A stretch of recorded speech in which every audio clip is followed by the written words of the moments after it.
त्यो अर्धा किलो लोखंड घ्या, त्याचे आपण घड्याळाची काठी बनवले तर, सुईच बनवली तर, घड्याळाच्या काठीतून आपण घड्याळच बनवून भितडाला त्याचं अडकवलं तर, आपण सुईज मिशनीला बनवली होऊन आणि त्याचं लोखंडाचा भाव हाय असा नाही बदलून गेला तर, भाव हा उभ्या आयुष्यामध्ये प्रत्येकाचा चढ उतार बनवू शकतो.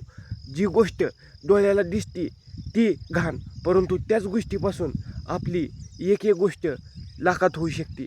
iPhone 17 दिसतो तसा, परंतु मोबाईल सारखंच आहे, एवढंच की बॅकग्राऊंड आणि त्याची बॉडीची स्टाईल वेगळी आहे. तसं उभ्या आयुष्यामध्ये सगळ्याचा भाव बदलू शकतात, परंतु आपल्या शरीराचा सुद्धा भाव बदलतो. एका किडनीची किंमत आहे तकरीबन 50 ते 60,000 रुपये. तशा किडनीच्या दोन किडनीच्या किमती झाल्या साधुनी 12 1.5 लाख रुपये, 1 लाख रुपये झालं. तशा किडनीच्या किमती झाल्या अशा लाख रुपये. तसं किडनी होऊन विकली जात नाही, तर त्याला डिमांड आहे किडनीसाठी लाख रुपये. असं उभ्या आयुष्यामध्ये प्रत्येक गोष्टीचा भाव होऊन चढून बदलतो आणि आपण आहे ते भावासारखं बघत नाही. आपण बघत राहतो कुठली गोष्ट होऊन करावी का नाही करावी. मी फिरून आता आईश केली, गावाकडे गेलो 2-3 दिवस आणि पुन्हा फिरून आणखीन आलो हाया जागेवर. आणि हाया जागेवर येण्यासाठी स्वतःच्या पायाचा उपयोग झाला आणि स्वतःच्या पायातला माइंडसेट मेन माइंडसेट काम करणार आहे. कुणीकडे जायचं आहे, आता मला इकडं जायचं आहे, ह्या रस्त्यावरून मधल्या जायचं आहे, नाही तर ह्या मागच्या रस्त्यावरून मला वरच्याकडं जायचं आहे. परंतु माइंडसेट पाय काय चालायला चालतात. उभ्या आयुष्यामध्ये चालणाऱ्या गोष्टी होऊन चालतात, परंतु संघर्षाची गोष्टी स्वतःला होऊन झेलून करायला शिका.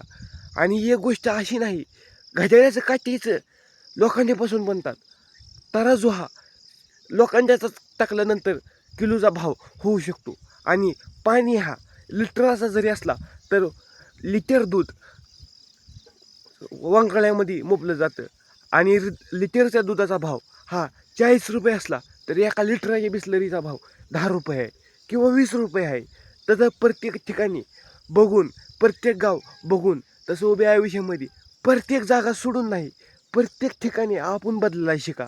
वेळ बदलण्यासाठी तो रस्ता आहे, परंतु रस्त्याच्या समोर जाऊन ती रस्ता पूर्ण करावा लागणार आहे. आणि एखादी पुढं बिल्डिंग आहे, त्या बिल्डिंगला 1700 पायऱ्या आहेत, परंतु 1700 पायऱ्यावरून कसं जायचं, माइंडसेट ही पूर्णपणे माइंडसेट काबूमध्ये करून ठेवलं जातं.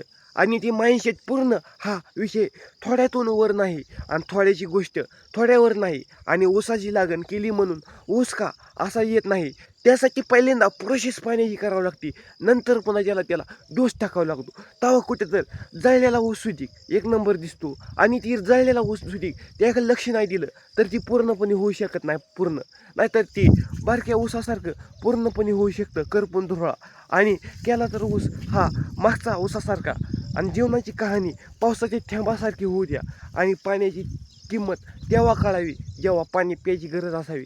आणि प्रत्येक ठिकाणी हा एकच संदेश येऊन नसतो, वारंवार संदेश बदलण्यासाठी स्वतःच्या हिमतीवरती मोबाईलमध्ये टायपिंग करून पाठवायला जातो. आणि पाठवण्यासाठी भले माइंडचाच वापर करतो. तसं उभ्या आयुष्यामध्ये प्रत्येकाचा भाव बदलू शकता, पण शरीराचा आपण भाव बदलत नाही, परंतु माइंडसेट आपण बदलायला शिकत नाही. एक गोष्ट कायम ध्यानात राहू द्या, आपण माइंडसेट ठिकाणी आज 1000 रुपयाची दारू पिऊन पडलो आणि त्या 1000 रुपयेमधलं आपण बारक्या लेकरासनी 500 रुपयेच खायला आणि 300 रुपयेचं घरच्या मायला आणि बापाला काय तर चप्पल आणि एखादी साडी नेली तर त्यांच्या चेहऱ्यावरचा आनंद होऊन नक्की नसेल, करून नक्की नसेल. ती होऊन म्हणली मला का तो सांगितलं नाही, परंतु बारक्या लेकरांचा सुद्धा आनंद नक्कीच गगनाला भिल्लेशिवर राहणार नाही. माझ्या वडिलांनं असं आणलं, माझ्या फादरनं असं आणलं, माझ्या काळजामधल्या भावानं नव्ह, माझ्या सहपरिवारमधल्या मित्रानं असं केलं. ही गोष्ट मायबापाच्या सुधी डोळ्यामध्ये पाणी नाही. आणि माझी सुधी टकुऱ्यावरती उभा राहिलो नाही मी.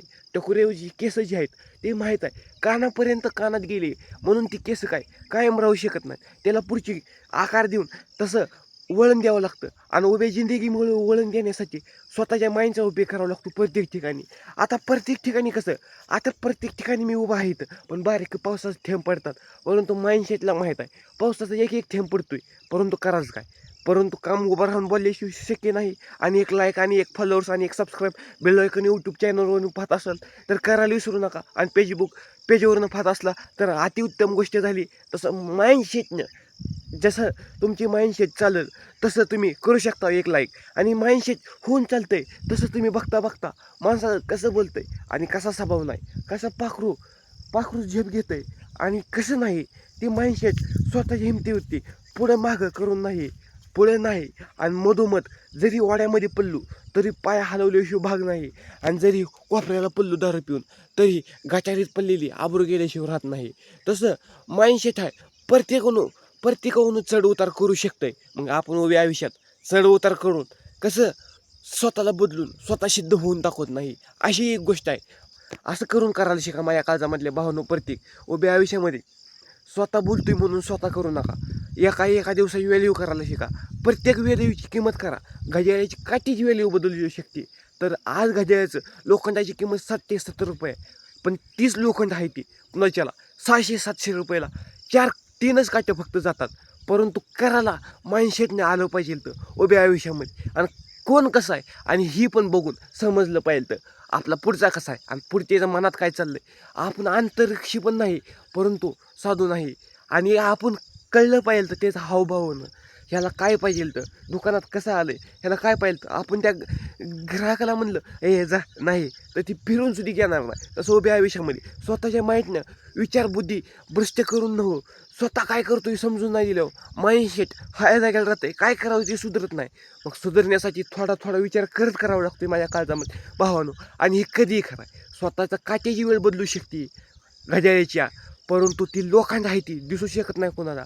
परंतु किंमत हाय वाढीव ही दिसती प्रत्येकाला. तसं उभ्या आयुष्यामध्ये स्वतःची जिंदगी ना कोणाला नरक झालेली दिसत नाही, परंतु मेहनत केलेली पण दिसत नाही, पण पळलेलं पण दिसत नाही. फक्त माइंडसेटनं स्वतःलाच होऊन करावं लागतंय. आणि हे कधीही खरं आहे. ध्यानात राहून करायला शिका. धन्यवाद. सत्य परिस्थिती उभ्या आयुष्यात केली तर स्वतःलाच बदलावं लागतंय, दुसरं बदलायला येत नाही.